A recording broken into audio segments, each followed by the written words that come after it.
La deuxième vague du coronavirus est annoncée avec virulence au risque de faire encore plus de victimes que la première. La population doit respecter le geste barrière pour barrer la route à la propagation de cette pandémie mortelle. Le docteur Jean-Pierre Kankou explique.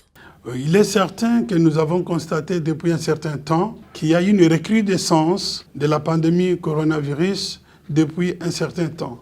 Et il est vrai, cela se passe aussi ailleurs en Europe et ici chez nous. C'est pour cela que nous voulons tirer la sonnette d'alarme par rapport à la population et aux autorités que les mesures qui ont été prises lors de la première vague de la maladie coronavirus, ces mesures restent toujours d'actualité. C'est pour cela que nous demandons à la population de respecter ces mesures-là.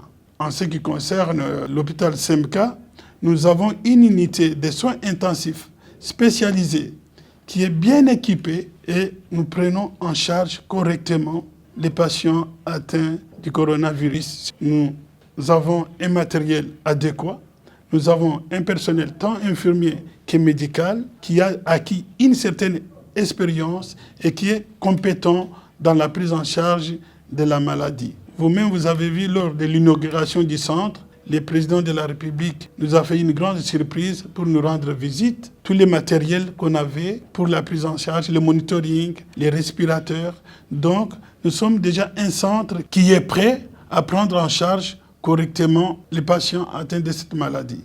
Mais ce que je voulais seulement ajouter, quand cette maladie est prise en charge très tôt, c'est-à-dire à ses débuts, qu'elle n'a pas encore atteint certains organes en dehors du poumon, l'issue est favorable.